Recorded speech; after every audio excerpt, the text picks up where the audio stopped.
Salut les otaques, c'est Nochan. Alors ça y est, le mot kawaii a fait son apparition dans le dictionnaire Oxford. Bon ok, ça veut dire que le mot est tellement entré dans le langage courant qu'il faut d'urgence que je cesse de l'employer si je ne veux pas faire comme la masse. Il me reste encore le mot moe, heureusement que je peux encore utiliser. Mais que personne ne comprend en fait.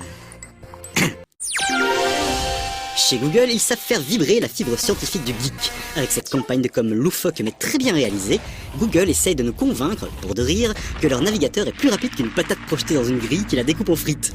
Voire même plus rapide que l'éclair, littéralement. La preuve en image.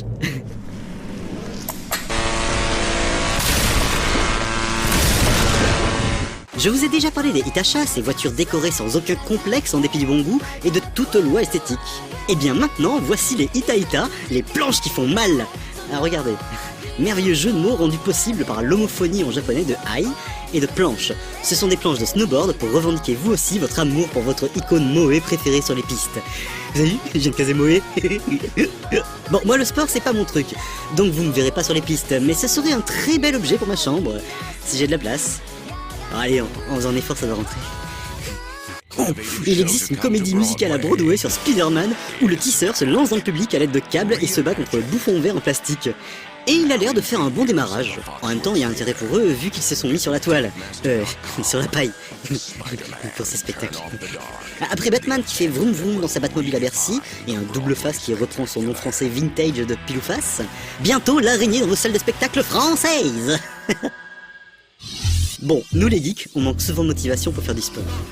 S'il faut choisir entre faire au footing et jouer à notre jeu vidéo préféré, bah le choix est souvent vite vu. Heureusement, l'émergence des smartphones et des tablettes et des jeux en réalité augmentée est sur le point de résoudre ce problème.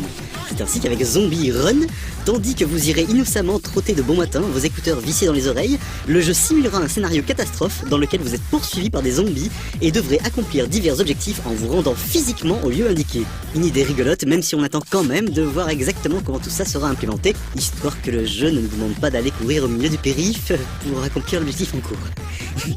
Sur ce, je vous dis à la semaine prochaine les otaques.